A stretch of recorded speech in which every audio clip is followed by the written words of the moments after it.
Hello and welcome to Graceful Connections. I'm Sophie Bidard, your host on this journey to gracefully reach for the stars. An adventure of exploration, discovery, healing, liberation, growth, and truthful expression. I'm so grateful that you've chosen to join us today, bringing your unique energy that pours into our circle of connection. Your presence here honors the calling within you to tap into ancient wisdom for awakening your soul's path, which is what our guest Michelle will be sharing with us about today. And that's going to be fascinating for sure. So let's begin. Take a moment to let go of anything that doesn't serve this present moment. With each breath, feel yourself arriving more fully here. As we set our intention, may all that flows within our sacred space, be it words, vibrations, energies, serve the highest evolution of our souls and extend outward in service to all. I invite you to open your heart and your mind to receive all the brilliance that awaits. Activating your connection to the new Earth crystalline grid and to the galactic center, the center of truth.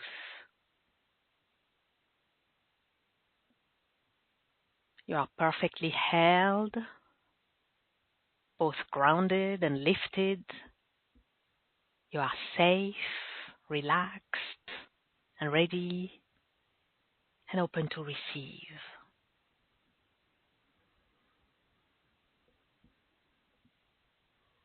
Now I'm calling the orb of grace from the heart of the universe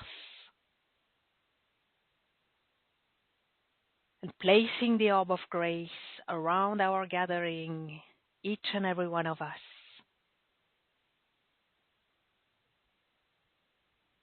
That we be held in this orb of grace and infused with grace all along our time together.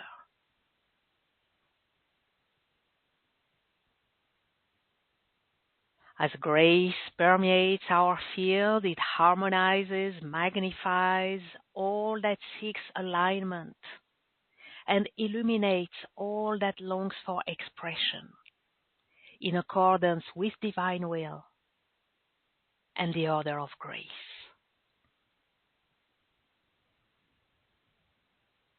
And breathe.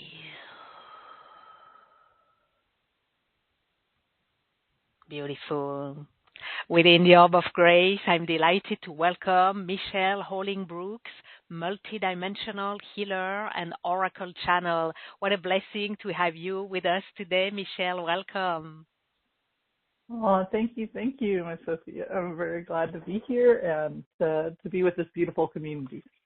We're very glad to welcome you once again. So everyone, Michelle will reveal the mysteries and ancient wisdom of the Enneagram, and she'll also offer live intuitive readings.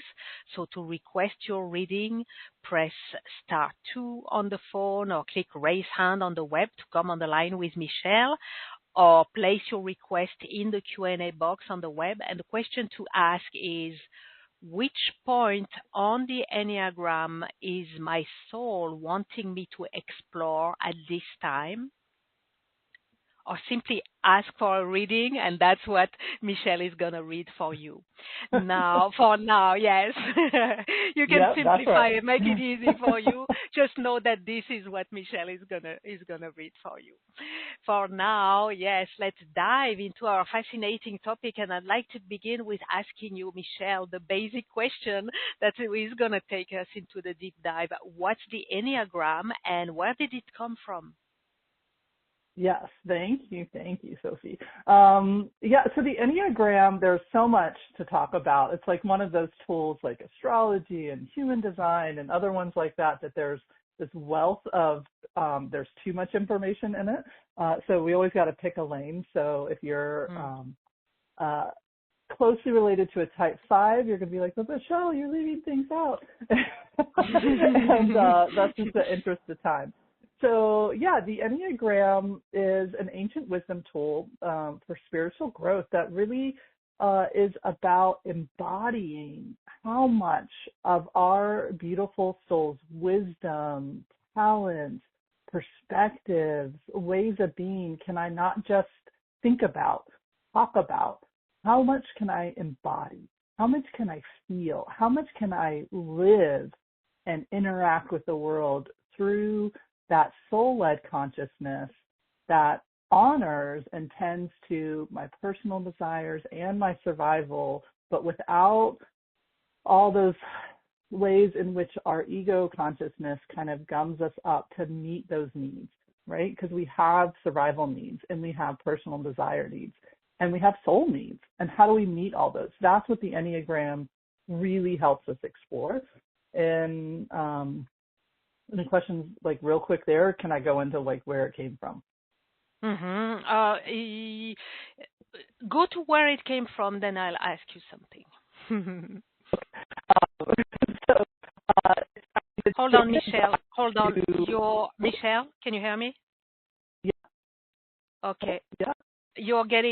Maybe you need to hang up and call back because you are getting there's some interference on the line.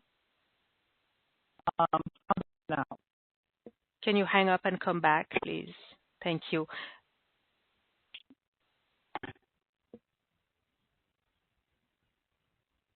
Let's see how it's going. Can you hear me now? Very difficult. Okay, let me go all the way up and then come back in. Okay, thank you. Yeah, thank you. So sorry about that, everyone, but we're going to have Michelle back in just a second, which in a way is perfect because in the meantime, I want to invite you to go. If you're on the webcast, you have a link to to have a look at the Enneagram diagram. So go and click there so you can have the visual in front of you. If you're on the replay, you can scroll down the page, the replay page, and you will find the image on the special offer page, Michelle's special offer page. If you're on the phone, you can open a browser and go to Michelle's special offer page at gracefulconnections.com/Michelle5. So that's graceful with 2 L's, gracefulconnections.com/Michelle, also with 2 L's and an E, Michelle5, the digit 5. And if you scroll down, you will find the picture of the Enneagram diagram that is going to be very convenient for you to follow what Michelle is going to be sharing about today. Okay, so Michelle, you're back. Let's hear. Can we hear you? Okay, that's much better. All right. I attempted to try to harmonize with my earbuds and be like, you can go to this vibe. You can do it. And they said, no, let's just, no. So I just lost another pair of earbuds, but, let's dive in. So that's okay. And it gave us the opportunity to have the diagram in front of us. Oh, so yeah. That was perfect. Okay. So yeah. now we all right. So where did it come from? Yeah. Yeah, it came from, it's attributed to a group of early mystics that are called the Desert Fathers, but I like to amend that to the Desert Elders because there were women in this group that were right around the time of that movement into mysticism. So into what the teacher and the wisdom keeper Christ came here to bring in of love, and the Sufis were bringing in of connection and bringing that together. And really the Kabbalah was coming in. And so it has these roots in just true mysticism, not necessarily one specific religion. And that's one of the things I like to get up front right away with the Enneagram, because each one kind of tries to claim it. But in the reality is it was this kind of group of rebel mystics that said, we really want to know what this feels like. And so out into the desert they did, kind of like your first little mystic compound, and they started really living that way and working with that way and seeing how much of their beautiful soul energy could they experience with themselves, with each other, and then how they lived in general. And so that's where it originally came from. It kind of got lost for a little bit in there. And then in early last century, Greek Orthodox named George Gurdjieff, or Gurdjieff, however you want to say his name. Everybody says it differently. It kind of went on this spiritual walkabout. He, too, really wanted to walk that path of the mystic, of really saying, I want to feel it. He was in that Orthodox religion that was really heady, had a lot of dogma, had a lot of constraint to it. He was kind of known as a hedonist. And he was like, I want to feel what that rapture feels like. I want to feel what it's like to be in my body and to love my body. You know, at that time, the body and religion didn't really mix so well. And so he kind of like was like, this doesn't feel right. And then it was the mind. The mind can get us really wrapped up and really ego. And the ego is not really, though, the problem of something that needs to be solved. It needs to be befriended. And so he was studying spirituality and psychology and all these things, and he went on his little walkabout, ended up down in Egypt, and voila, discovered back into a little sect of people that were still teaching and living and breathing, and he calls it the fourth way. And so he came back and he started to really teach it. The interesting thing about Gurdjieff's work is that he taught it through dance, he taught it through movement, he taught it through the holy ideas. The typing system doesn't exist in his original teachings because it didn't exist. It never existed until later, after his death in like the 1970s, when two scholars really got together and brought in their wisdom of the Kabbalah and a teaching that each soul kind of comes here with, and it's just as convenient, 9 different charisms that they're here to give to the collective to help support people. And so the typing system really came from that. So they took the passions and the virtues and they put it into archetypal patterns, and that's when the typing system was born. So the typing system is relatively, like as far as modalities and frameworks go, brand new, but it's taken fire because what does our ego love to do? It loves to label things and sort things and put them where they belong. And it loves to have absolutes. So it doesn't want to move the Enneagram around. But in reality, as a mapping tool for our spiritual evolution, for opening us up to be here, to live and act and do the way our soul incarnated to be, to bring that presence to the whole, it's a dynamic, shifting, moving system. So that's kind of the angle that I come in with is to bring it back to that roots and that the energy of it. And as you can tell, because it blew out my earbuds, it's already a pretty strong, beautiful energy that wants to be active with us, not static. Yeah, wow. Okay. Thank you for bringing us already into the realm. I'm feeling that it's a whole realm that we're going to explore deeper with you and further. I would say I've written down 3 keywords that it's very ancient, very mystic, and very embodied as well, right? Mm-hmm. Yeah.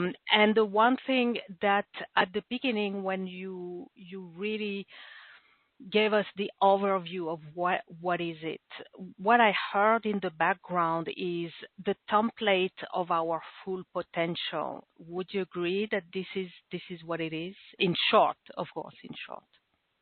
Yes. Yeah. And also a huge compassion for why we're not unlocking that, because a lot of sometimes the spiritual tools are like, well, you should be able to do this, right? And then you feel like, I can feel it. I can feel that call from my heart and my soul, but I don't know how to bridge that gap. The one beautiful thing about the Enneagram is it helps us, one, have a real level of compassion and understanding as to why we're stuck and how that being stuck was trying to ultimately help us meet our needs. And then ultimately what we've got to let go of in order to unlock that true soul potential, in order to really work with our life and what our soul is calling us to do, free from that inner suffering that really happens when we're running more in quote unquote the passion side of it, when we're running on an ego survival structure.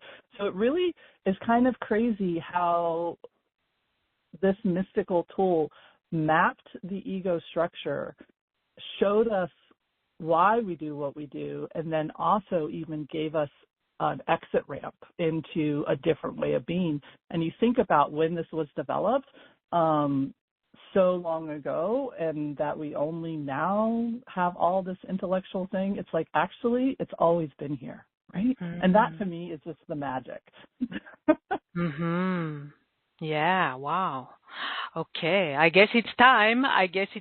For it to really shine so brightly and to allow us to shine so brightly. So from what I've understood through our exchanges together as we prepared for this live event, Michelle, it seems to me that you have a very unique approach to the Enneagram. Can you share about it and share about how you specifically work with it? Yeah, so the way I work with it is really informed by a teacher, like a core teacher in the Enneagram world called Russ Hudson. And then Richard Rohr. And when I first heard about the Enneagram, I thought it was a personality typing system like anywhere else. And I was in that, I would say I wanted something to show me who I was, time frame. So I dove deep into astrology and human design and Enneagram. If there was a test out there that would tell me who I was, I wanted to do it. So it came back, and it was kind of like lackluster for me. It came back with like 3 different points that were all the same in the test, and then 2 that were like these side things, and there were these things called wings and lines of growth, and I looked at it, and I read the report, and I was like, yeah, I can see that, but ... And what I later understood when I heard the conference called Laughing and Weeping, and that was done by Russ Hudson and Richard Rohr together. They introduced the way that I work, and he's really invited people to work it as a whole system, to work it through an embodied point of view, and to let go of your type. And when I started to work it that way, I finally saw it. And because it's really telling us the 9 main ways that we as humans try to get our needs met, and we as humans want to feel that deep sense of connection. And we, as beings that are also soul beings, we yearn to feel that sense of wholeness in a body that's in separation, right? That's like a little bit of a problem right there. And so the Enneagram, when you start to look at it differently and this holistic system, it gives you a highlight as to the 9 ways you came up with trying to be seen, to make sense of the chaos around you and start to predict things. What can I trust? And to feel this deep sense of connection, presence, aliveness, vitality. That's what we're up to as beings. That's what we're up to as souls, and we want to help support that. What I've found is the reason why the typing system doesn't work so well is if you have a trauma history of any type, you had to become very adaptive. And so therefore, you have more than one point really active in your system because you had to have more than one way of responding to your environment. So that's problem number 1 with only going through the typing door is If I learn to be really hypervigilant and be really good at like thinking of all the different 20 million ways something can go wrong and coming up with a plan, well, that's 6. That's a 6 point. You know, I'm a realistic. I'm trying to like figure out a way to map my way to success. And then I also maybe figured out that if I met other people's needs and anticipated them beforehand, and I did that everything calmed down a little bit. That's 2, right? That's that nurturer. So you could see how you're more than one thing, right? Mm-hmm. So that's why I approach it from that way. And then the other way is I approach it through movement and sound mixed with contemplation. And for this one, I'd love to do a little short exercise if that feels good to you. Oh, yes, please. Yeah. Mm-hmm. Okay.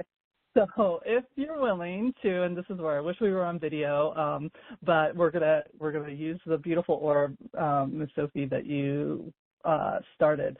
Is if you feel good, just take a moment and bring your hands to your heart space, wherever that feels good. And I think, Sophie, you've got everybody muted, so you can say out loud if you want, and there's a lot of science behind this. One is, I want to feel seen. I want to feel honored.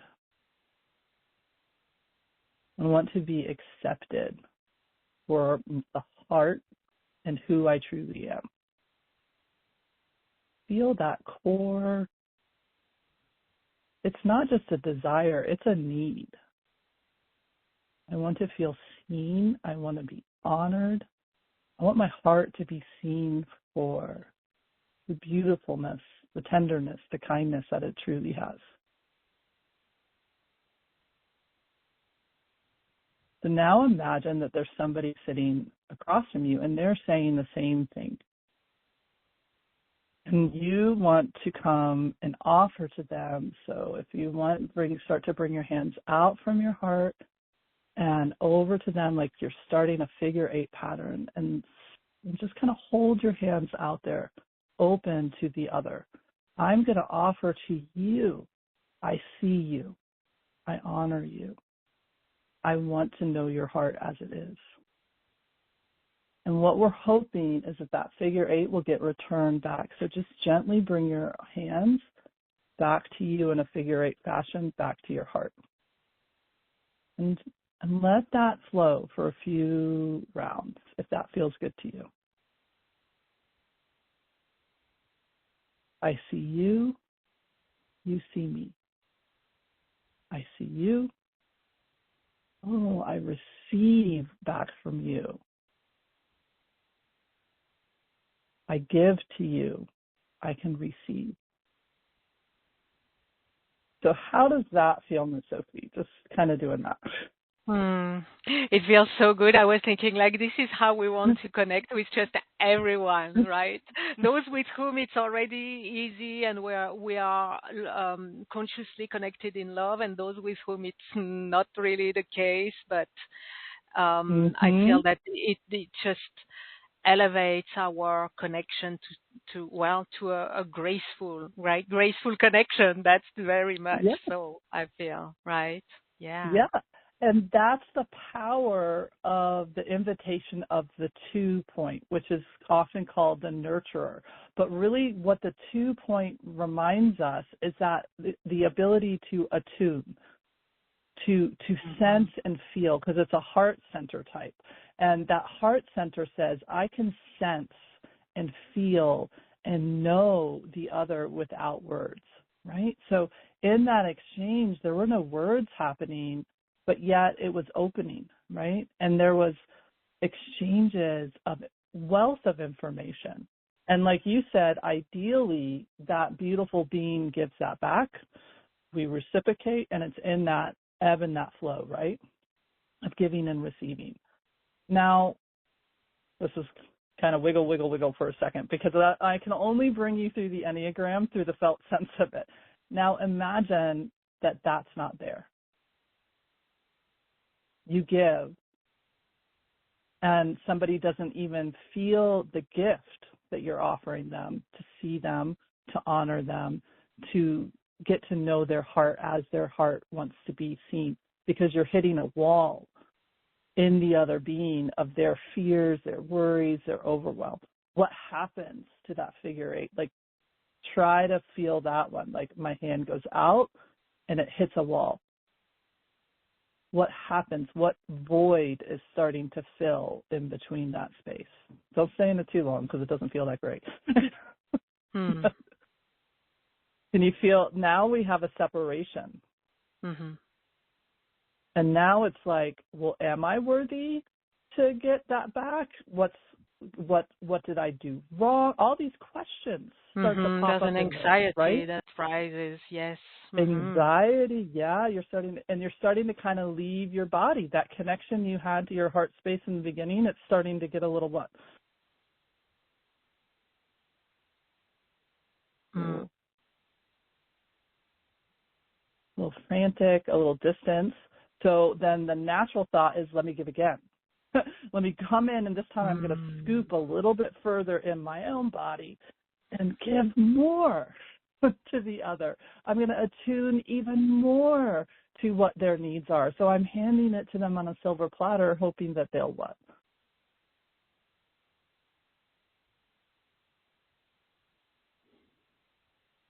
And this is the sticky wicky of the two.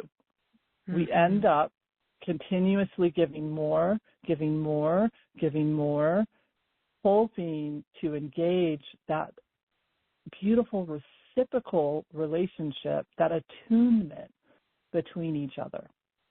So, wiggle, wiggle, wiggle, and that resets the vagal nerve. Let's see what the Enneagram has of the way out of this. It's called Holy Will and Freedom. What if, when I bring my hands to my heart first, I say, I see myself. I honor myself. I am free to see my heart for the beautiful being that I am. I see myself. I honor myself. And I know my heart is worthy, beautiful, and here. I give to myself. And now imagine that what you're opening to is the soul and the divine within you. Feel how that automatically is giving and receiving. The soul says, I see you, I honor you, and I know the truth that is in your heart. Feel where that takes you. Where does that take you?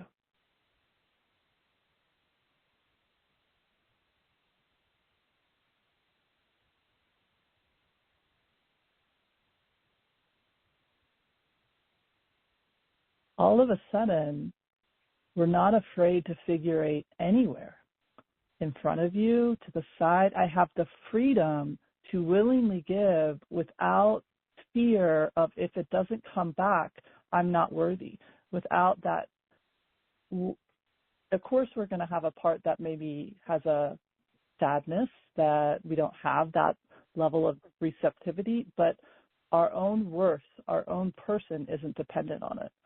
So now feel like what it would feel like to, like, and if you can, let your body move, because this is an embodied practice, like what it would feel like to have figure eights that can freely come from my heart out to the world. I don't even have to wait for it to be reciprocated.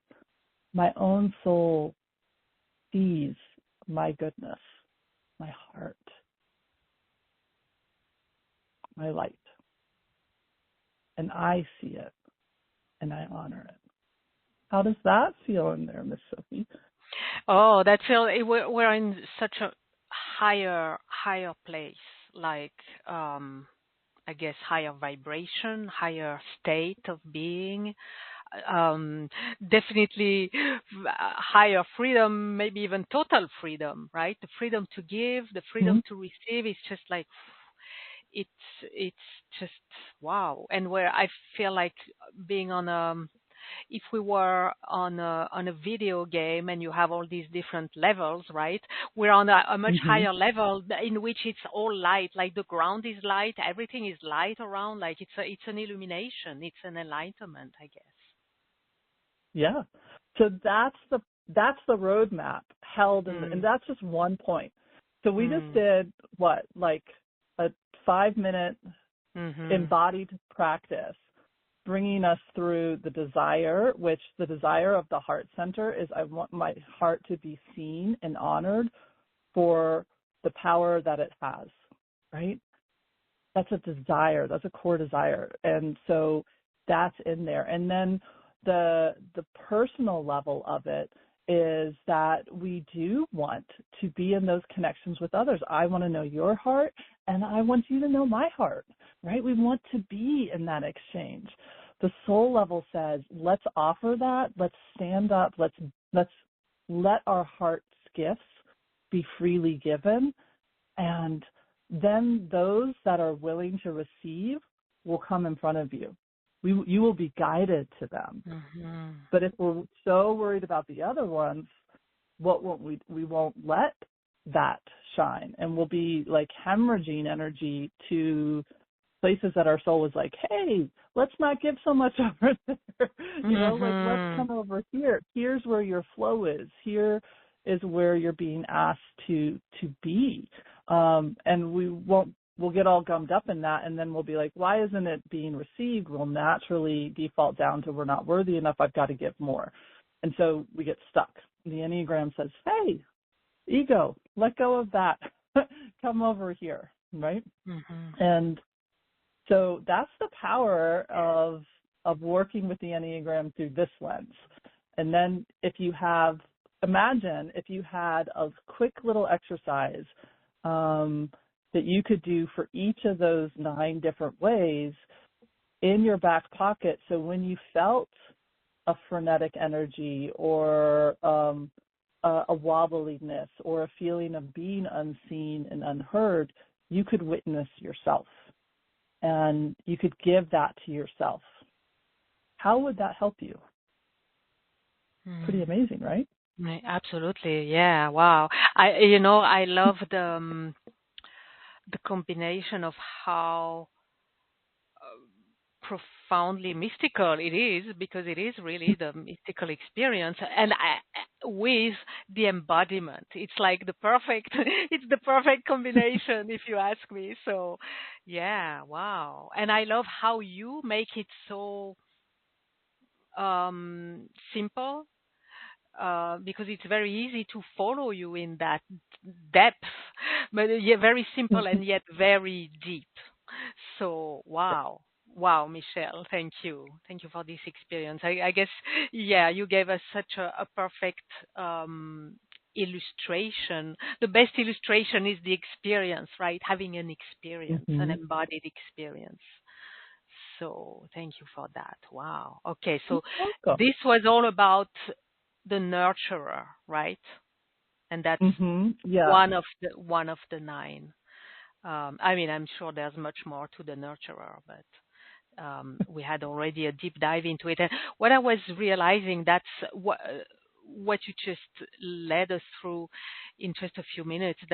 That's also bringing the end to toxic and codependent relationships, right? In a way that we don't have to undo them one by one, or unweave them, or dismantle them one by one, but like Mhm. rise above to a whole new way of connecting and relating. Exactly. And so, like, the homework would be to take that simple somatic movement, mixing with those statements. You could keep the mantra as the same thing. I see myself, I hear. But what I would give this to a client and say, okay, I want you to stand in front of a mirror, and I want you to say, I see you, to the mirror, and I hear you, and I see myself, and do the figure 8s back and forth. What's going to happen is it's going to feel like a hot freaking mess in there. It's going to feel like, oh, I'm being too selfish, or I'm being too this, or I'm being too that, and like I haven't earned it. All of those different personas, and that's what they are. Those are those protective parts and those egos, those codependencies, all the different things as to how that nurturer got gummed up are going to come to the surface, and you can lovingly say, I see you, I honor you, I see your heart's good intention, right? Because originally that codependent relationship was the only way that you could get the other person to see you. You had to have a value to them that filled their shadow needs because of their trauma and their background. And so, of course, you learn to give more and to give more and to be so attuned to the other person that they just can't imagine their life without you filling their needs, right? And so it's not something to be ashamed of, because shame is what happens in this heart center. And then shame feedback loops keeps us in there. And then, we have to try to unwind this one relationship at a time. And it's like sticky and difficult and a little bit soul crushing, where if we could see, of course, that's what I did, because that's the only way I felt seen, was when somebody said, wow, thank you for always seeing my needs. Oh, of course I'm going to keep doing that. I'm going to keep hitting that button. But then we forget about ourselves. So where I would direct a client is to attune, bring that lovely superpower of the two, bring it to yourself. Can you start to attune to yourself, which is naturally going to ping pong you over to like the 8, which is, and can you be a leader for that? Can you be somebody who allows that need, your need, to have a voice, to be there, to be present? And is it okay to have that in your body? So now the centers are starting to work together. Now I'm bringing my body to my heart. Okay. Wow. I don't know. Okay. Yeah. So we definitely need a guide to take us through the whole. It's like a constellation of archetypes and of ways that we are being and doing. So wow. Phew. Michelle, you've perfectly laid the ground for the readings. I think we want to get personal, and there's so much more wisdom and so much more revealing of what the Enneagram is and how it operates and the power of it. Much more is going to come through the readings, but is there anything else you need to add before we get into the readings, or are we good to go? Yeah, well, I think you probably already have a sense of this, but when I do the point that wants to talk to you, that doesn't mean that's your type. It just means that, hey, if we lean in here and we use that as our entry level of connection, it's going to open us up to other ones. It might be the one that you closely walk to. So once I did all this work and I kind of went through it, I actually ended up realizing I walk closely with the 1, which is the perfectionist. And they call it the reformer now, but that's just a nice way of dressing up that one point. So, so I might hit 1 if you've done some testing that matches what you quote would call the type, but really what I'm answering is which, if you lean into this point with this mentor, is how I like to see them, or teachers or guides, how will that help kind of unlock you and help you start to illuminate that what needs to be seen? That's what I'm up to in these readings.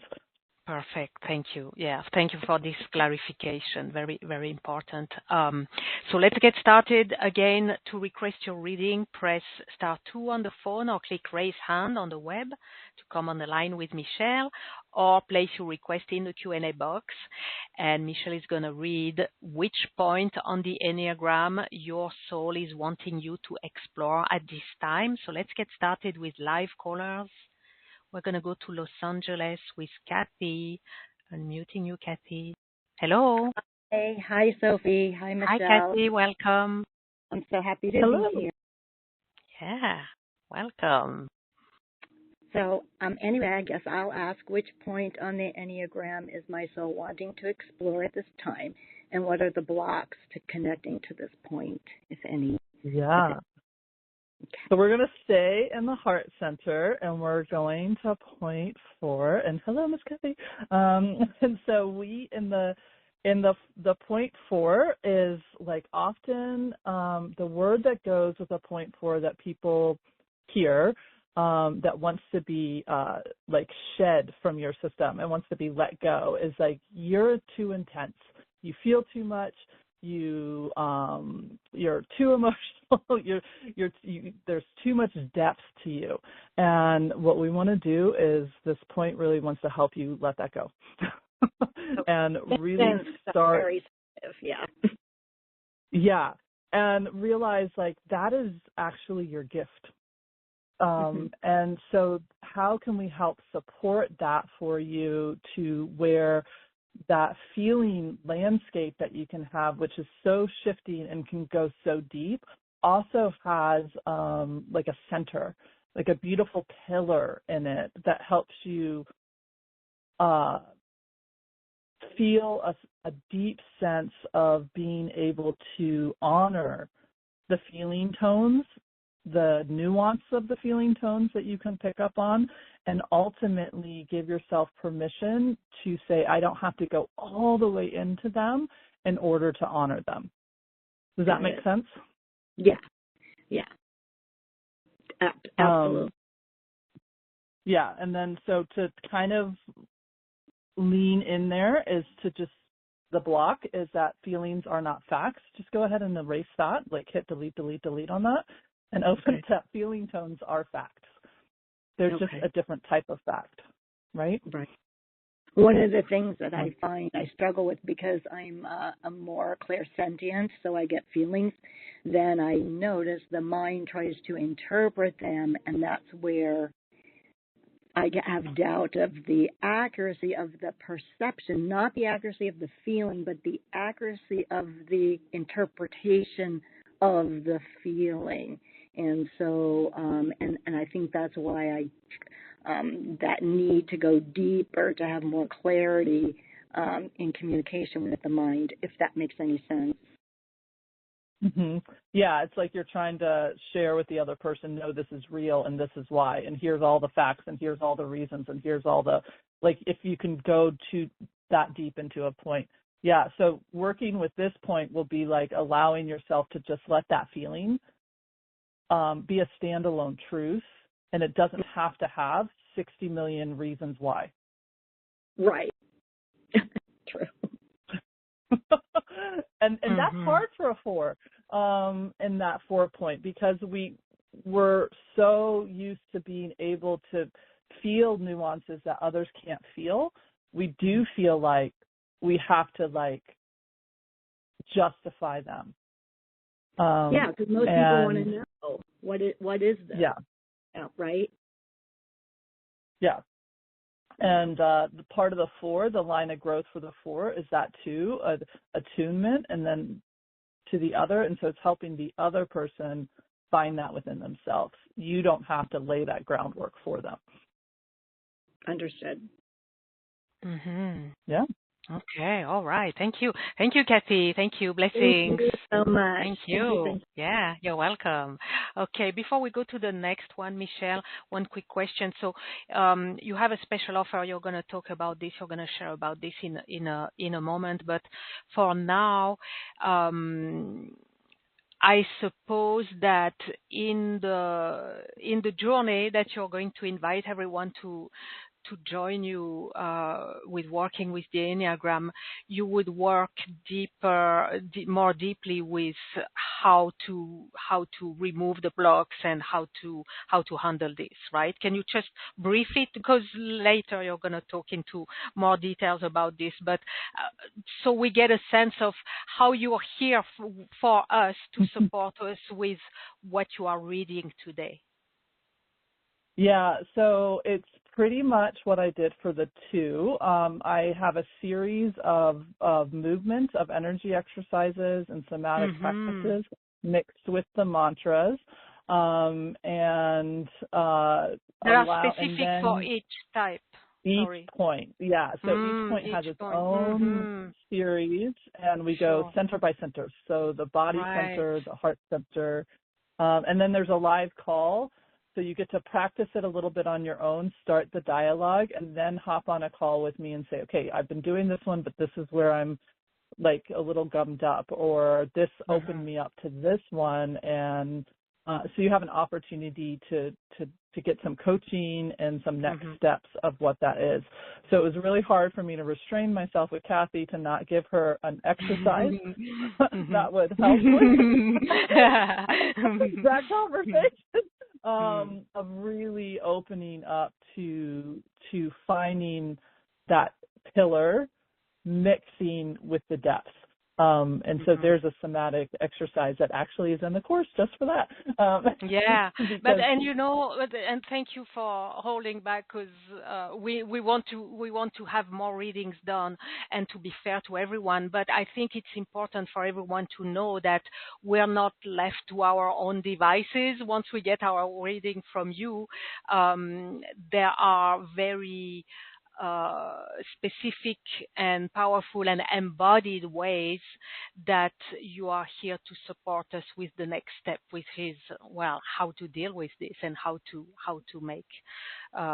do what we need to do with it. So that was the clarification. Thank you for that, Michelle. Let's go to our next reading. We're going to Arletta with Dominique. I'm unmuting you, Dominique. Hello. Hello, can you hear me? Hello. Yes, welcome. Thank you. Hi, Michelle. Hi. Hello, Dominique. Just sorry, my hands. Okay, so the question, yes, can you hear us? Yes, you're with us.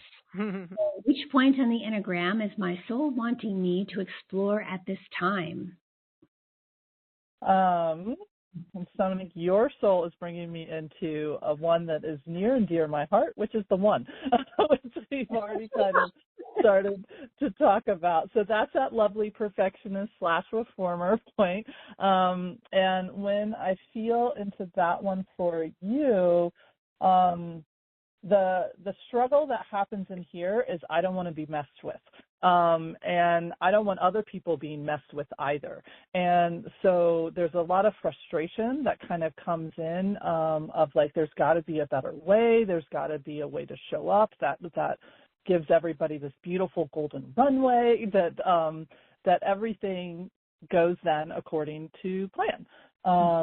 And so the one can get really gummed up on it is their responsibility to ensure that nobody's messed with, which, as you know, can be problematic when you go to implementing that, and it can hemorrhage a lot of energy.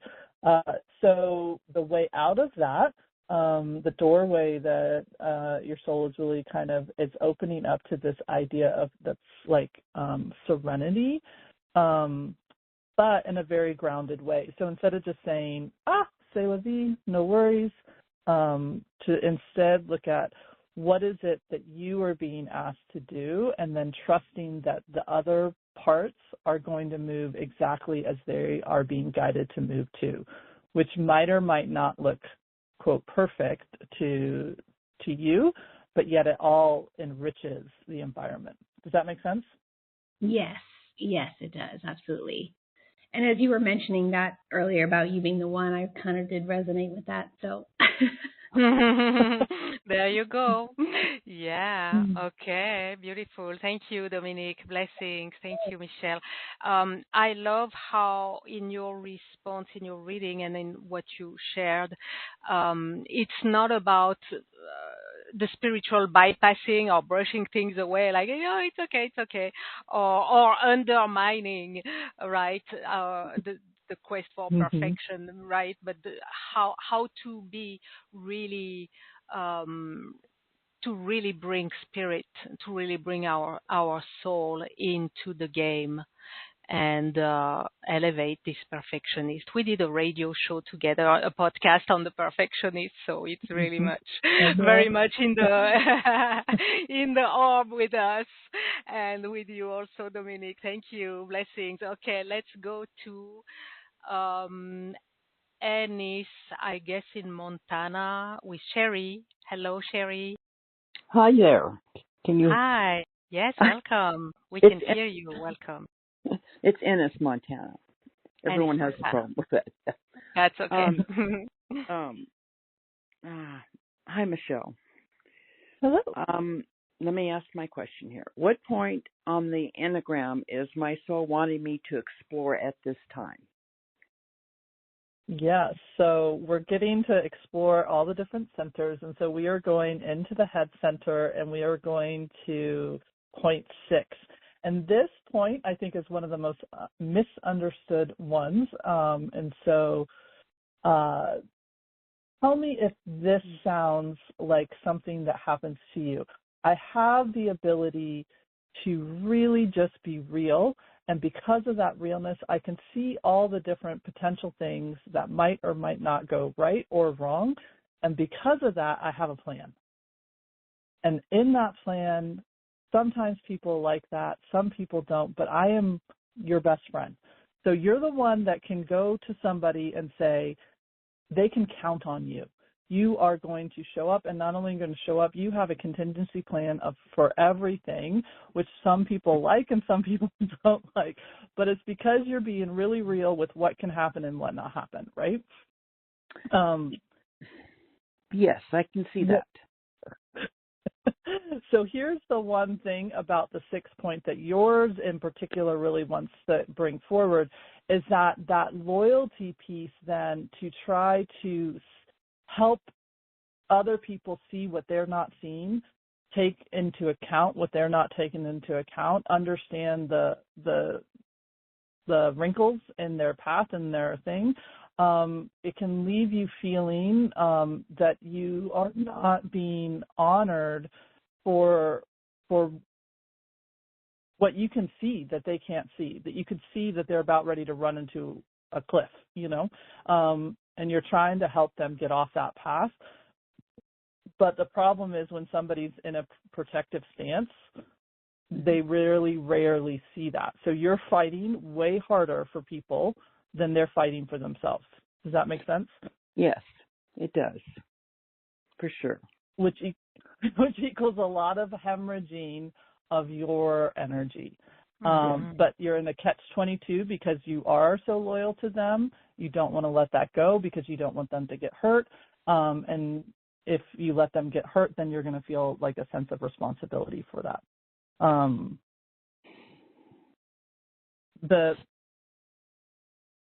The words I hear is give yourself permission to change. Give yourself permission to change these conditions, these contracts, these ways in which you've agreed to hold this anxiety for other people. Because really what you're doing is you're holding their fears, their worries, their ways that they want the world to operate, and you're picking all that up and you're holding it inside of you, which has got to be a bit of a burden inside you, really hitting your gallbladder and your liver. Sorry, I'm also a medical intuitive, so I just slipped into that. But and a couple other places, right. That are really, and it's because you're holding what actually belongs to them. Okay. And so that would be the place to really lean in there and be like, to first ask your question, what is your biggest fear? If I give this back to them, what is my fear? And so start to lovingly, tenderly, really compassionately start to let those fears speak to themselves. And just doing what I have to give one body thing that you could do. Just do that first part of that figure 8, which is instead of coming from your heart, it's just like you're going to imagine that you're holding an orb that's their fear, and I want to try to give it back to you. Just see how you can do that when you finally can let go. If you can leave it there, do you go pick it back up and pull it back in? Like, just see what your body does with that and practice that until you can give that motion of giving to another and letting go without your whole system having a nuclear meltdown on a survival level. Because I think I'm there does that already. make sense? Yeah. Yeah. Mm-hmm. Wow. Very good. Wow, we could feel that one. Thank you. Yeah. Thank you, Sherry. Thank you. Thank you. I Blessings. appreciate Yeah, your. you're in the Thank right you. place. You're in the right Yes. place. Thank you, Sherry. Thank you so much. Okay, blessings. You're Thank welcome. you.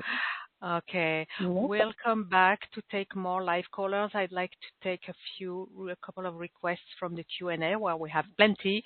So let's go to Jacksonville, Florida for Rama.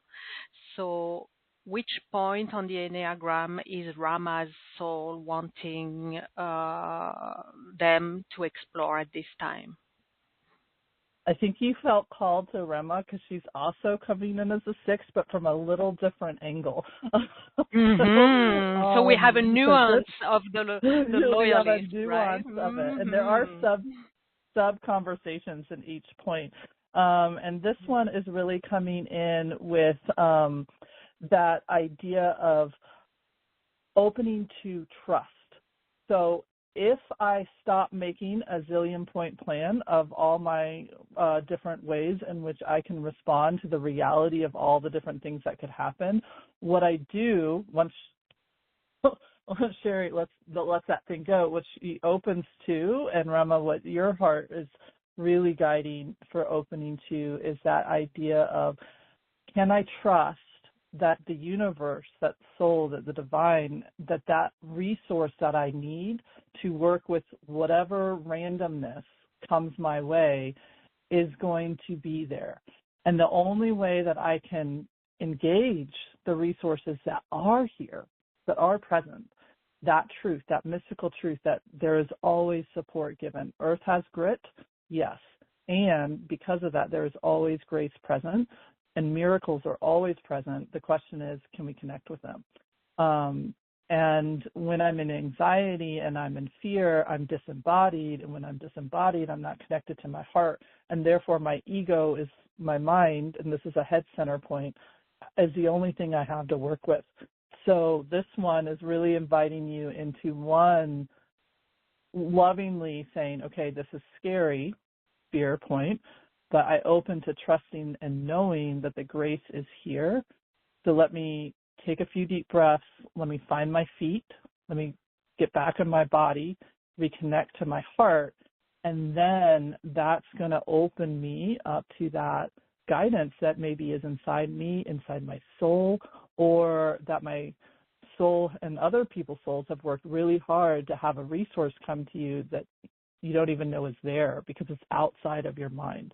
So that opens up from like a 6 to the 9 point up there at the top of the symbol.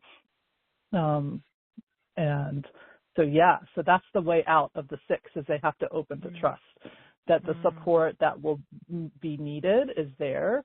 But we also have to engage that support. It's always there, but do we engage it? So that's the piece that Rama wants to really come forward is like, okay, let's engage it. Let's have faith that it's there. Let's believe it. Let's find it, and let's engage it. Yeah, let's do that. Let's do that. Thank you. Thank you, Rama. And thank you, Michelle. You know, I was almost having tears to my eyes hearing you, and I realized it's about how the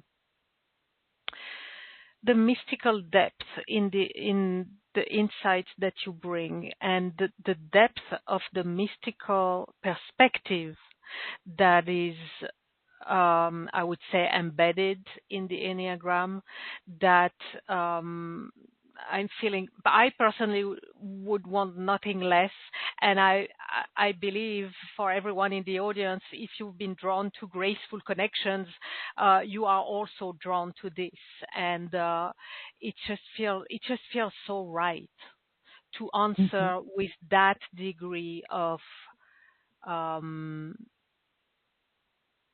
mystical quest and the quest for grace and the graceful life.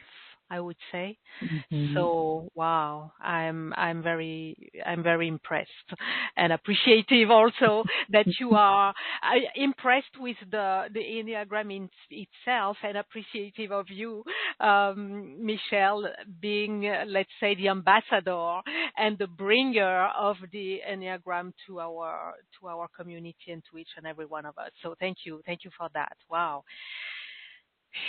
Let's take another request. Let's go to Brooklyn, New York, with Caroline on the Q&A.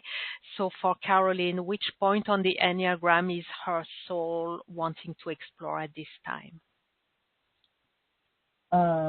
Carolyn, your soul, oh, this is a fun one, is I was wondering if a 7 was going to come up. And so the 7 is another one that kind of gets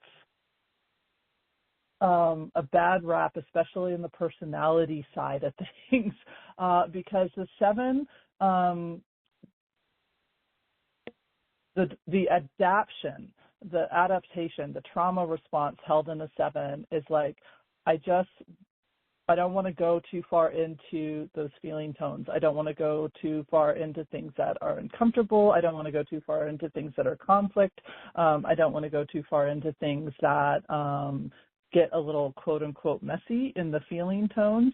And so therefore I'm just going to look for, and that's the word in there, is just going to look for things that make me feel good or happy or engaged or enthusiastic or joyful. But really, in truth, that is, I say the word trauma response because what's in here is a fear that if I allow myself to go into those waters within me, there's one, no end to it, and then two, who's going to be with me in those spaces? And so this one feels very tender and very much like a learned response that was, there's nobody to, one, go with me into these waters, and then there's nobody who can help me get out of these waters. And so therefore it really is problematic to open to those feeling tones. And plus, the other piece that's coming in here right now is people are so used to me being that bubbly, joyful, energetic, fun-loving person.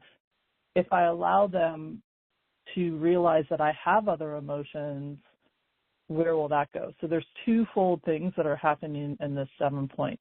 And the way through it is a little bit where we started with that, finding that pillar that says, hey,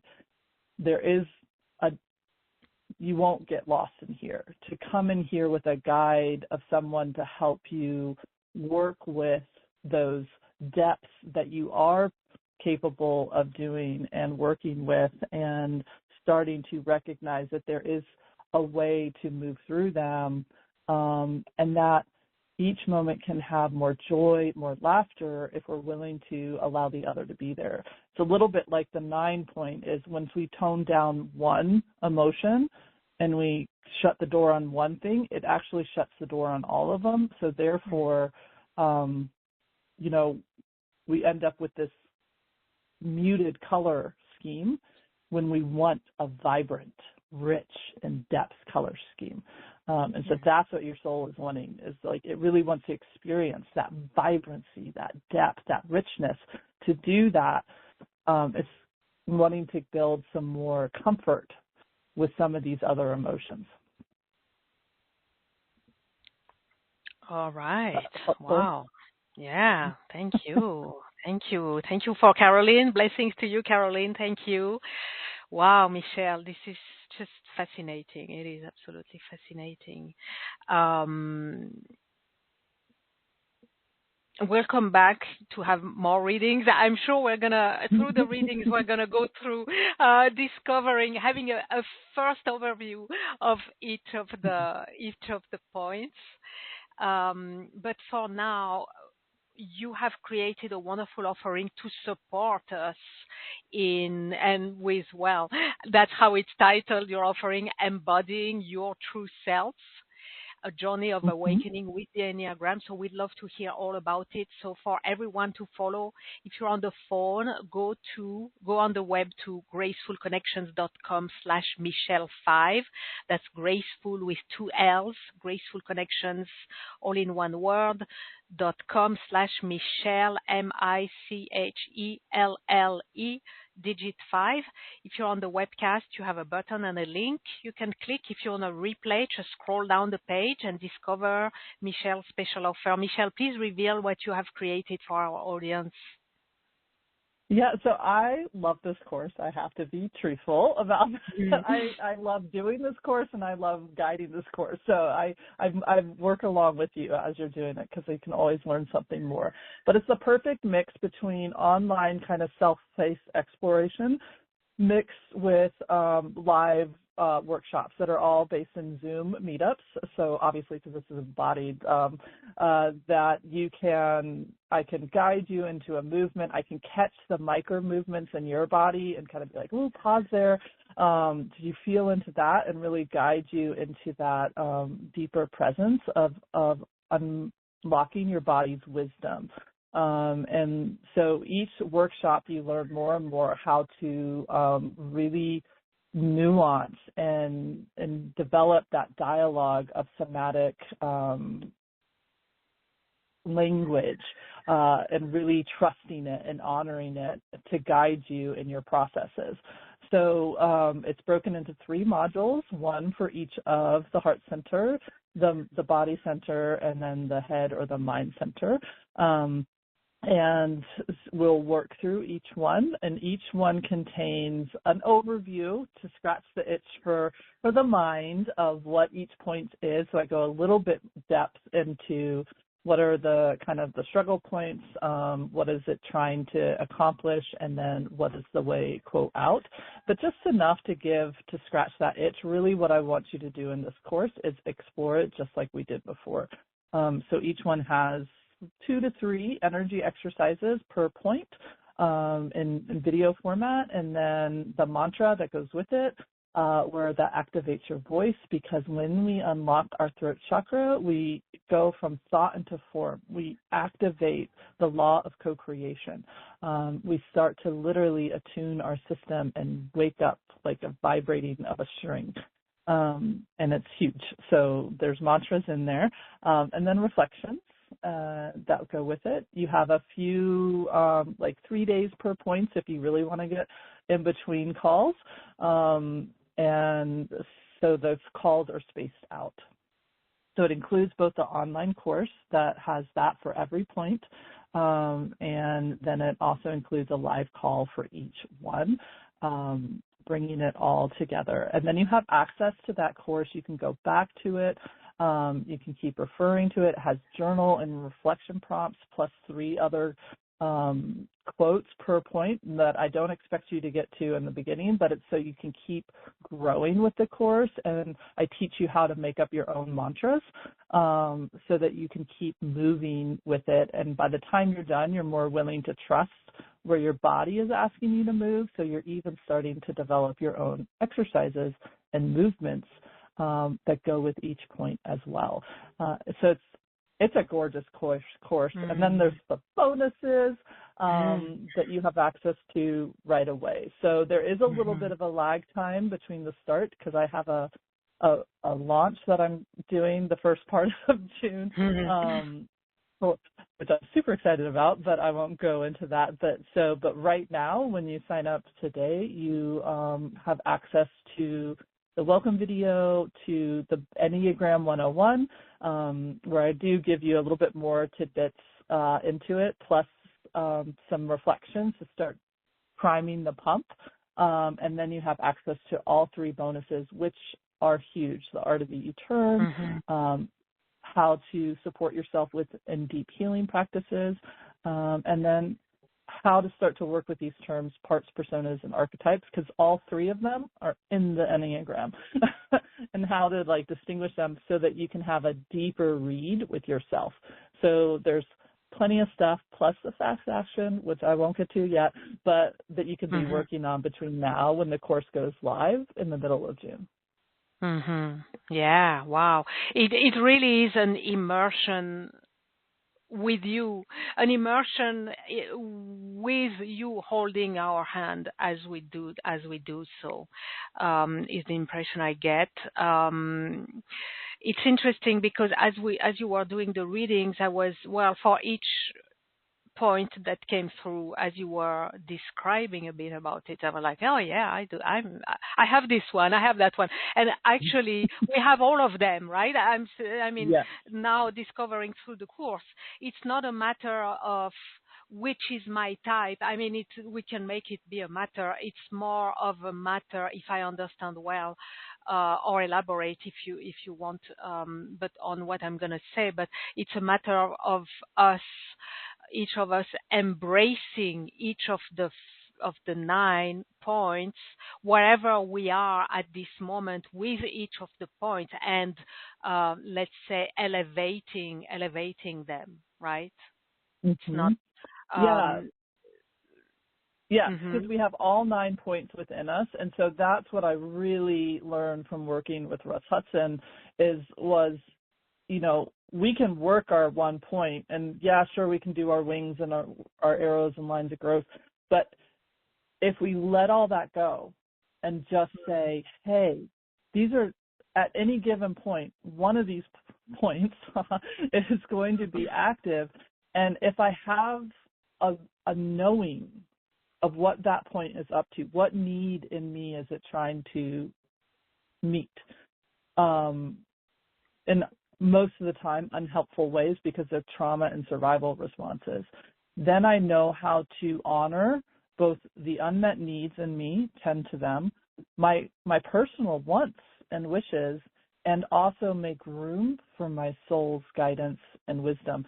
And if we really want to be living, loving, and leading our authentic life, like showing up and doing what we came here to do, the circle goes around the outside of the Enneagram. And what I love about that circle image is it requires every point in that circle to show up, to be its brilliant self. Because if even one pixel of that circle doesn't own its space and honor the space it has in that circle, it weakens it. That, to me, that's the foundation of the Enneagram. It's helping us show up in our pixel and live and love what we're living and lead the life that we came here to lead. That's the power in this Enneagram. Whew. Yeah. I felt like you open a door, like, wow, such a huge opening. When you open a door to, I guess, a door to infinite possibility or something like that, like, wow.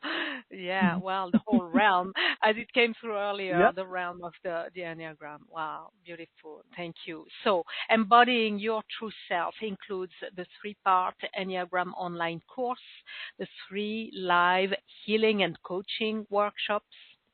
They are really healing and coaching workshops, right?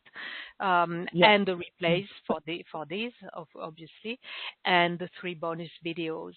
And you have a PayPal for payment option available in many countries to make it even easier to step in. And yes, stay with us throughout the rest of our time together, as we'll be sharing a special announcement at the end of our gathering, and that's one you will not want to miss. So stay with us. For now, let's go back to more readings. Michelle, we're going to go to Portland, Oregon, back to the live callers. In Portland, Oregon, on the phone, 5640 are the last digits. I'm unmuting you. Hello. Hi, hello. Hi, welcome. What is your name, please? My name is Wendy, and Hi, that's my Wendy. Portland number. I've lived in North Carolina now. That's okay. We just have you, 11 Wendy. years. Welcome. Thank you. Okay. Michelle, which point on the Enneagram is my soul wanting me to explore at this time? Yeah, it's going back and forth between a couple ones. So I'm going to bring in a concept of a triad, but please just like ignore all that and just follow the bouncing ball. And so like this particular one, we touched a little bit with the one of the 4 at the beginning, but for the 8, the intensity is in the body. And so you intensely feel a desire to hold your ground and to be that leader and to be that body in the room that it's grounded and there and like a beacon for other people to like if nobody steps up, your body's like, hey, I'm going to step up. Now, the interesting thing that I feel in here is there's also a deep desire to not do that. Like to let somebody else step into that same role. So it's a bit of a dichotomy in here, right? And when I get curious about that and go, okay, what is in there? There's this sense that nobody else is going to step up. And so it's almost like, oh, fine, I'll do it. But then at the same time, it's a real desire to be more in this embodied connection of that 2 energy that we talked about in the beginning, right? Of I'm with you and you're with me, and together we can create a greater sense of wholeness. And so the emotion that I feel in here is a bit of anger and resentment. And yeah, so I'm pausing because I also try really hard on these live, like short excursions not to go into people's trauma history, but this is a trauma response because I would imagine that the way this got here is that there was nobody else to step up. And that was you. But the desire is to be in that energy of attunement with each other. And so it's that tender dance of allowing yourself to honor that, and then to say, well, where could that be? What would that look like? Where would that be? And how do I open to, yes, holding that beautiful presence in your body and in that space, and also opening to being supported in that space. Both can be true. Does that make sense? Yeah, I guess so. I'm surprised, but that does make sense. It's an interesting little. You're right. Beat. You're right. Yeah.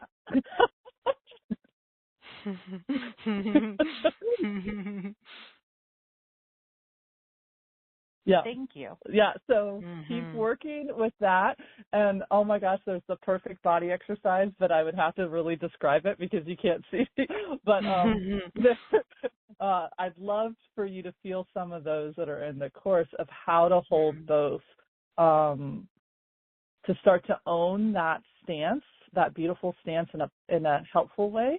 Because you've got a real leader in you, but it doesn't want to be because it wants to be in this partnership. And so how do we start to bring those in really beautiful ways that doesn't feel like you're abandoning yourself in the process?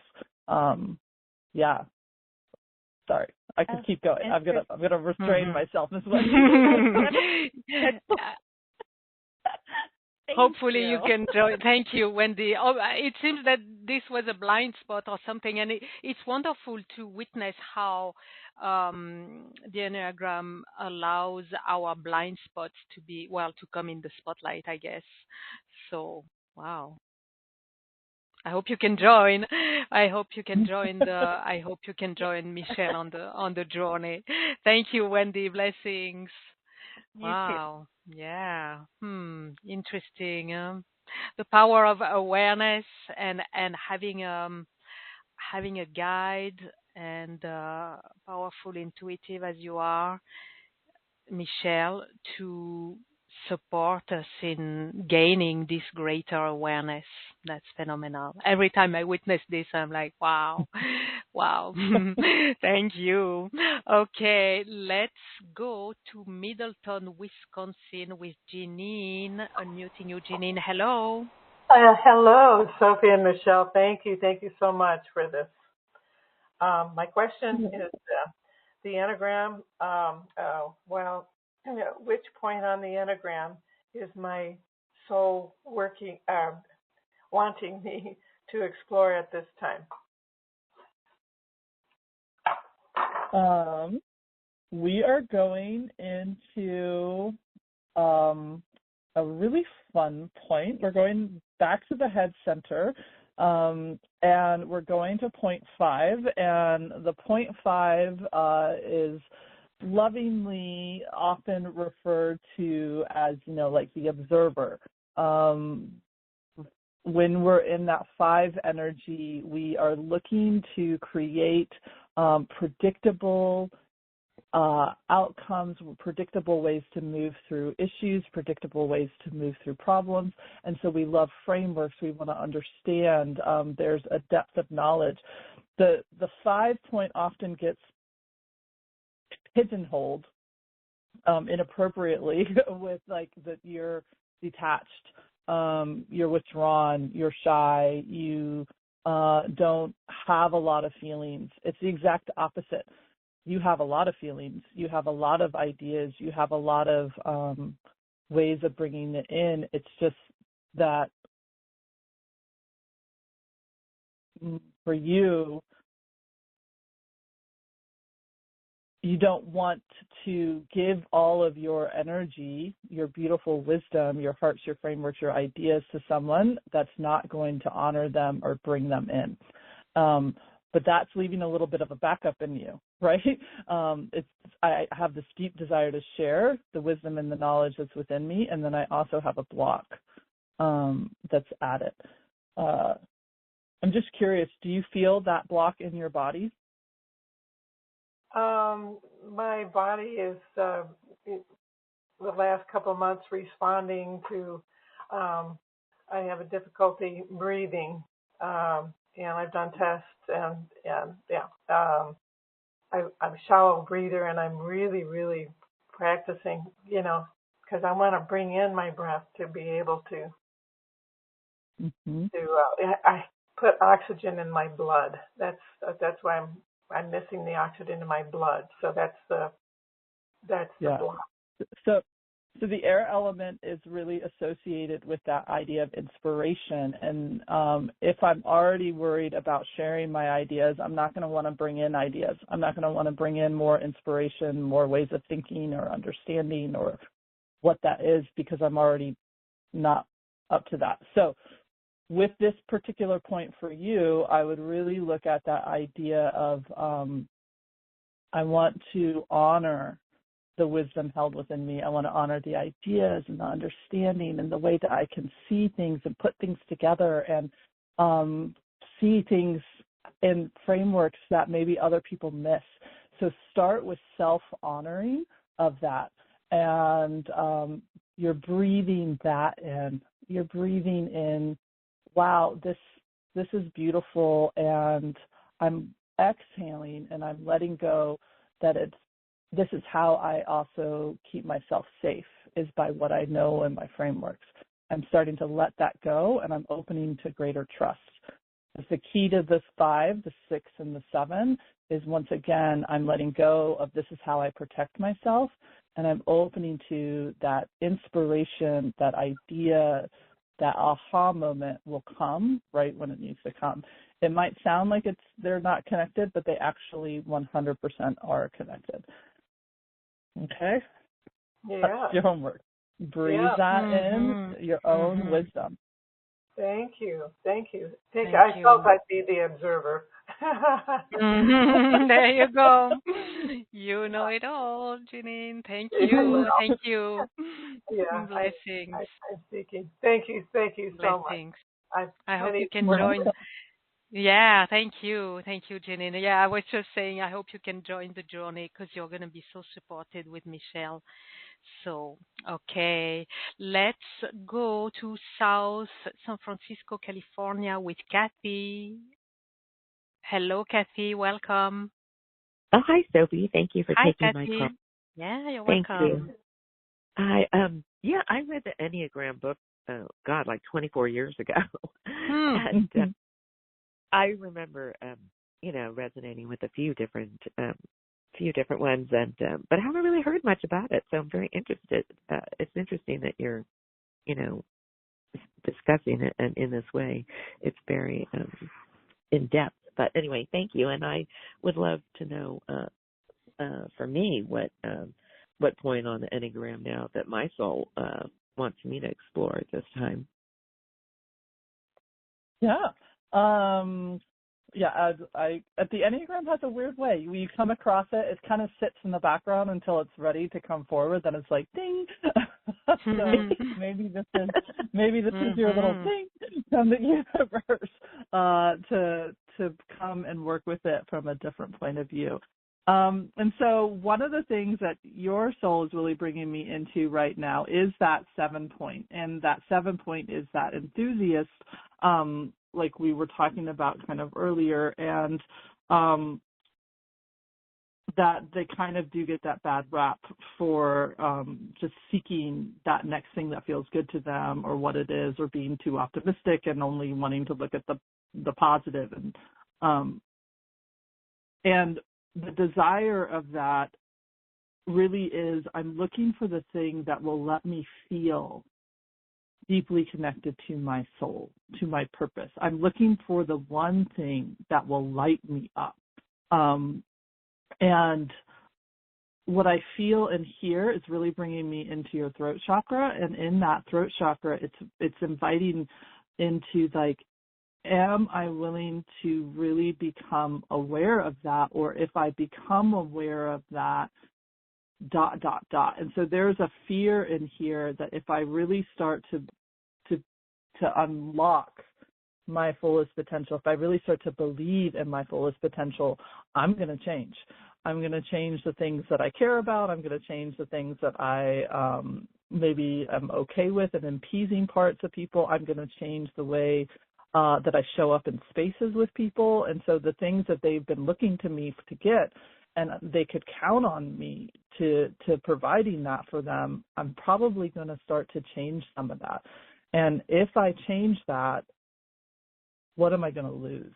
And so there's a fear of loss in here, and not being able to maybe experience. It's called an outcome fear. If that makes more sense to you. And so it's like, what if I do all this and I'm in my soul purpose, but then I don't feel good, then I don't feel loved, then I don't have connections, then I don't have that sense of joy. At least right now, I have that. Does that make sense? Yeah, actually, I resonate with that, and I really already am beginning this process. I mean, I feel like I'm in the midst of what you just described. Yeah, and so one is just to kind of give yourself some grace, because this is a real, like, fear. Like, this is a real thing. It's, it's that fear of, wow, I figured this out enough. I'm starting to feel some like a little bit more alive. If I keep going, am I going to lose it? Right? And that's that ego fear, because it knows the 7 feels it more than any other point, the fear of the ego death. And so you're right on the edge of where there is going to be a death, but it's of a false self, or the version of you that once was brilliant, amazing, really served you, was good. And it doesn't have to be a bad ending. It could be a beautiful honoring of, thank you for getting me this far, this system, this habit, this way of being. I really loved it. I really honored it. So it's like a celebration of life versus I can't wait to get that part of me out. But either way, you're right on that crust where there's going to be a release, and which will then trigger that next mystical law of change. And that's that law of 7. It's all over in the Enneagram, which things are always changing. And so death and rebirth is a piece of it. But there's just fear. Like, what if what comes next isn't as good as what I've been able to figure out? So just give yourself some love as you're moving through that. And I have an exercise for this one too. Okay. Wow. Okay. Thank you. Yeah. Really Wow. appreciate that. It puts Thank it in you. perspective. Thank you so much. Thank You're you. welcome. Blessings, Kathy. Yeah. Thank Wow. Okay. Let's go back to the Q&A. Let's see if we can have, I think, well, you talked about the 2, the nurturer. We didn't get a 3 yet, so maybe it's going to show up now. Let's see. Okay. We are going to take the request from Mary in Kilakekua. Mary in Kilakekua. Ooh, that's like a fun. I'm glad you're the one saying that, Sophie. That would be the 3 in me would not want to appear not competent to be able to say that. The perfectionist in me is stepping down and just doing the thing. So doing the thing. I know. Thank you. We're all having a moment with that right now. Okay, Mary.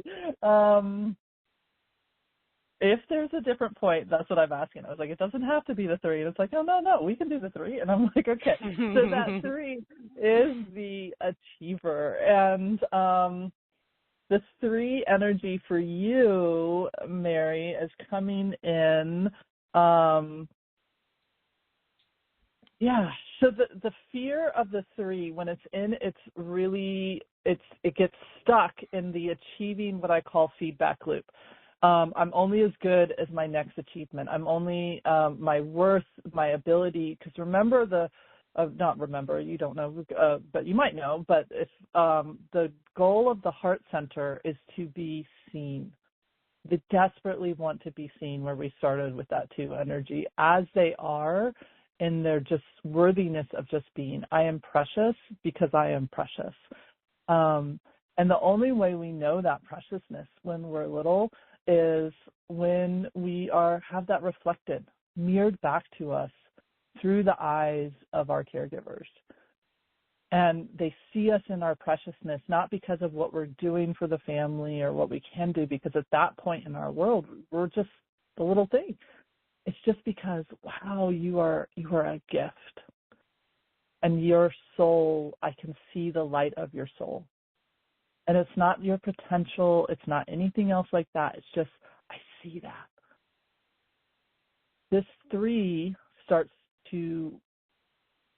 an experience that says that only exists if you get a gold star on the refrigerator or a good grade or a this, that, and the other, or you make somebody, you have to keep earning the right to be seen that way.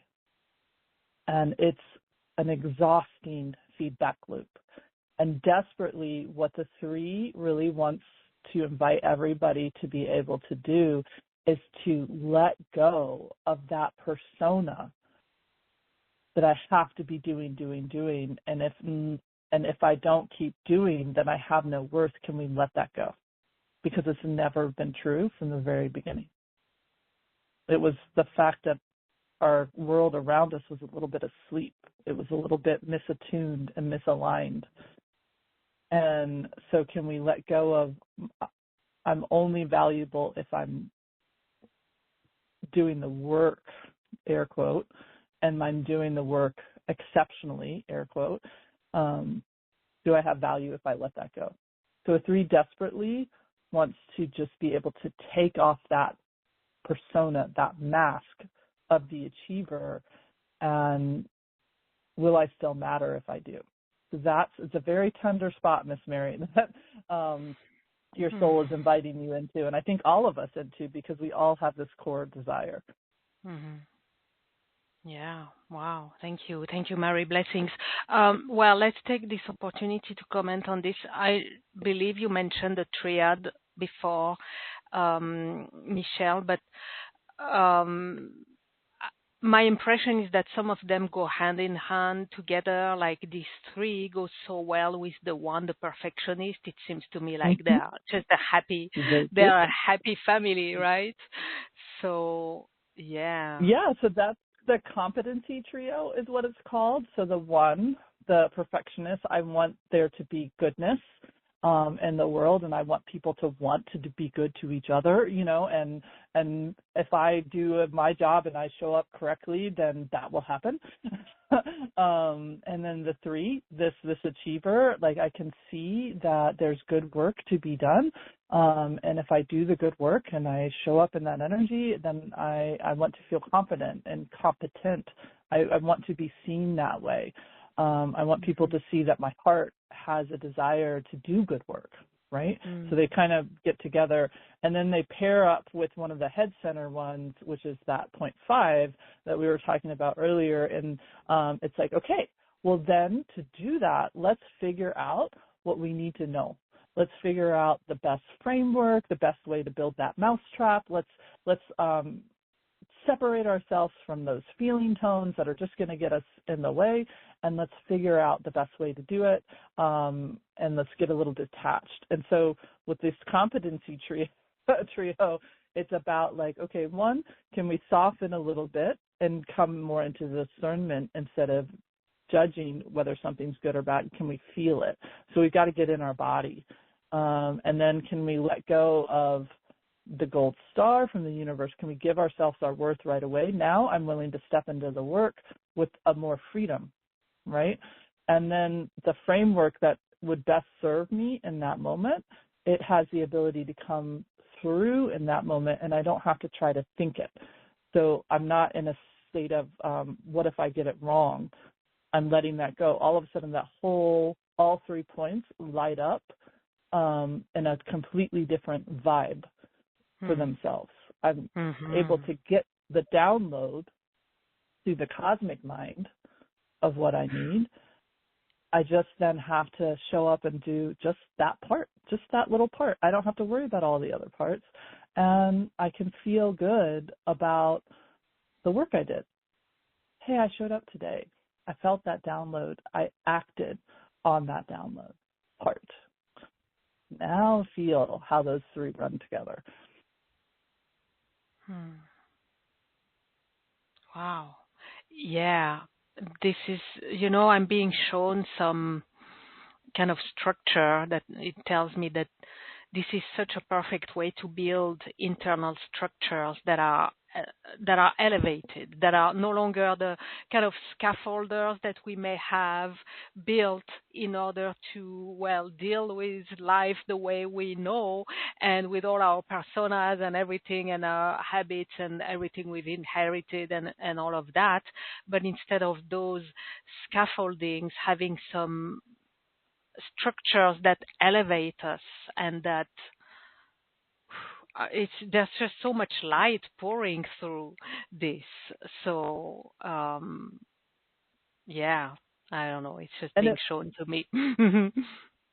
And it feels secure, right? And it brings in, so I didn't kind of go in, but we'll bring it in right now, that law of 3, which is in these 2 opposing desires that both have their own truth to them, that they can just war it out. Who's going to win, But what you're feeling is that law of 3, of that third perspective that comes in and says, hey, there's value in each point of view, and let's bring in a way that honors that.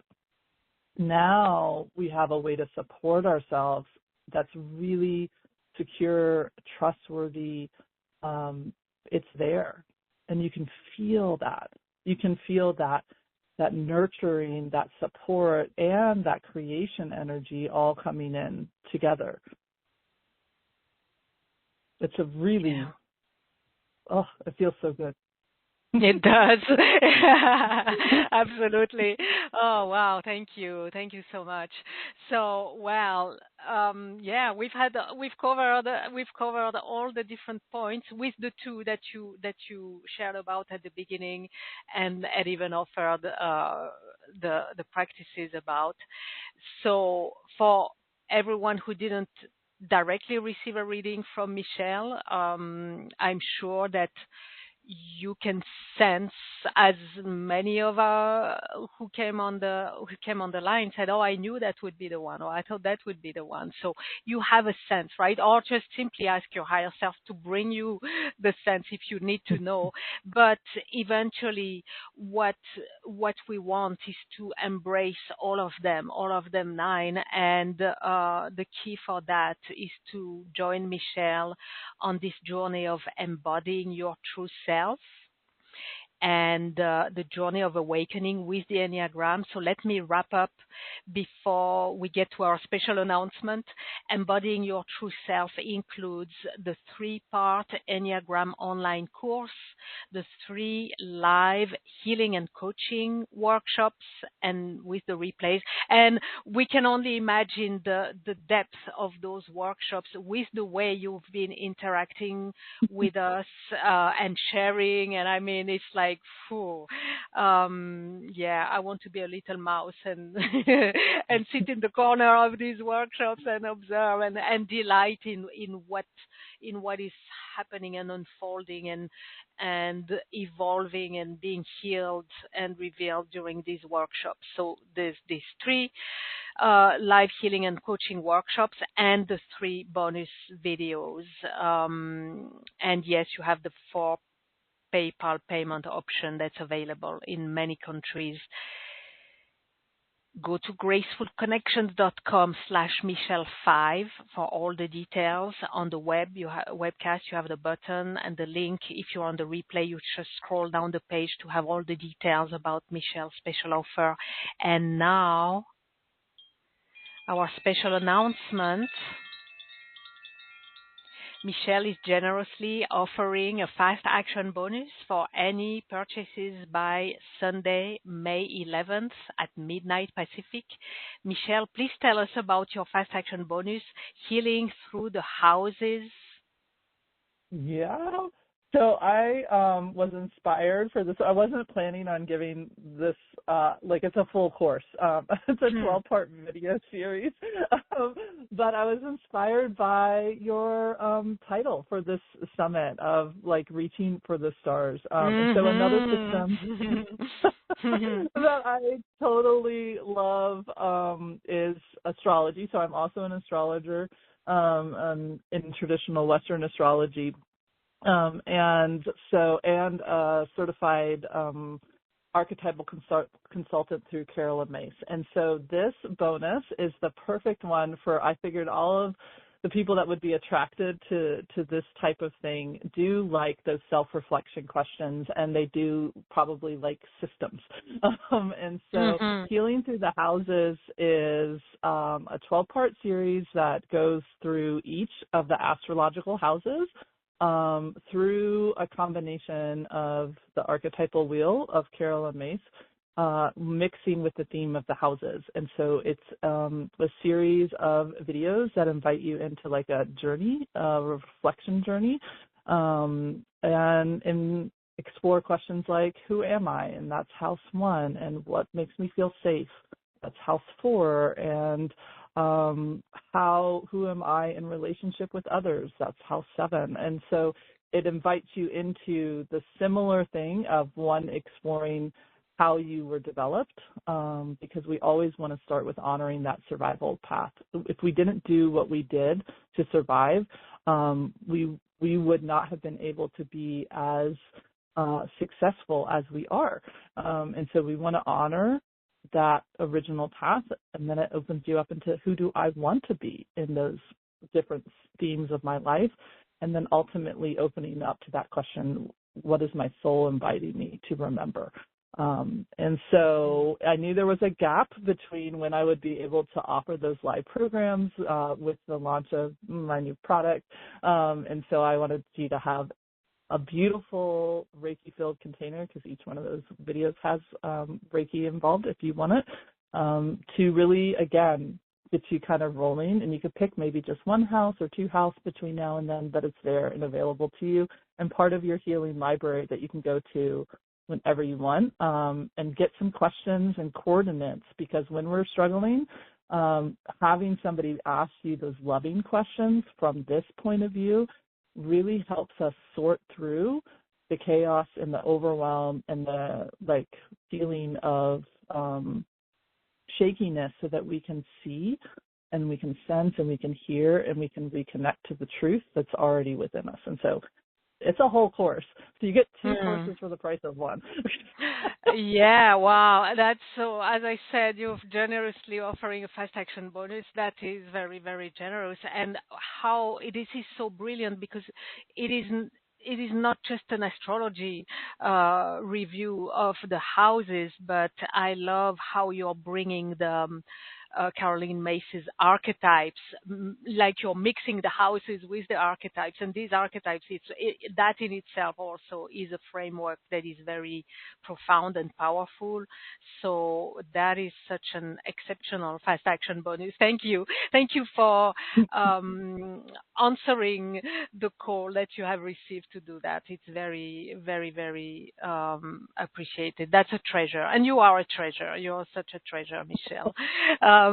So the fast action bonus, everyone, you have to hurry to really seize this opportunity. It expires on Sunday, May 11th at midnight Pacific. Thank you, Michelle.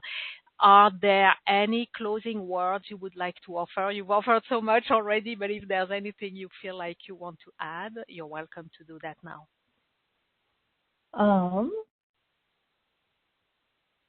It's a little bit of a, I don't want to take away, maybe I'll prime the pump for you. It's just to everyone to feel back into that circle. And to feel that we all want to feel that sense of connection of that circle. And we want to be seen for our willingness that each and every one of us were willing to incarnate and come to be a part of this circle. And the Enneagram sits within you. It's a part of your soul.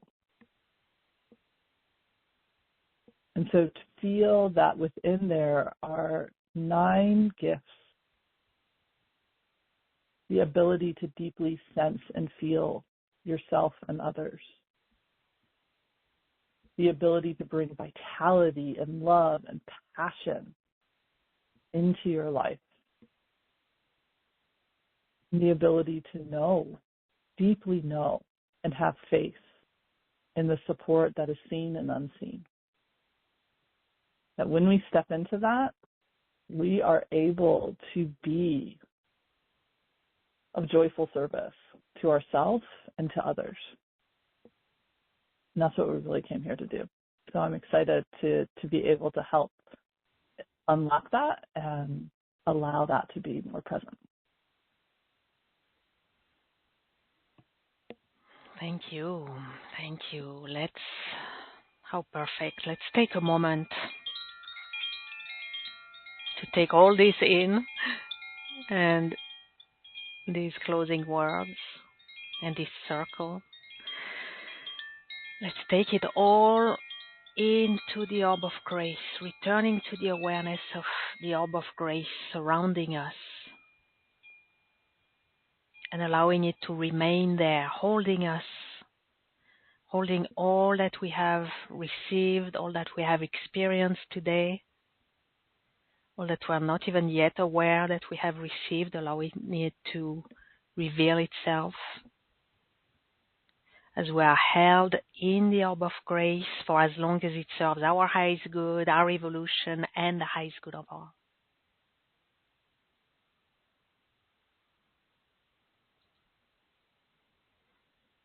And I'm closing now by giving my deepest gratitude to each and every one of you, whether you are present live or on the replay. Thank you for joining us today, for answering yes to the calling of grace and the calling to tap into ancient wisdom, this profound ancient wisdom of the Enneagram for awakening your soul's path. Infinite gratitude to our brilliant expert, Michelle Holling-Brooks, for all the wisdom, the guidance, the illuminations, and all the sacred offerings you have gifted us today. Thank you, Michelle. Well, you are so welcome to everybody. Yeah. And thank you. Gratitude to the Orb of Grace for providing a safe, sacred sanctuary for our journey of exploration. Gratitude for all the grace we are blessed with at every moment. Whether we're aware of it or not, grace offers all the nourishment, the nurturing, the healing, and the insights we open our hearts to receive. Gratitude to our higher selves and all the higher beings who guide, support, and protect us, and gratitude to the divine presence that flows through all. Thank you, thank you, thank you. Until we meet again very soon, may many graceful blessings shower upon us all. Thank you, Michelle. Thank you, everyone, and goodbye now.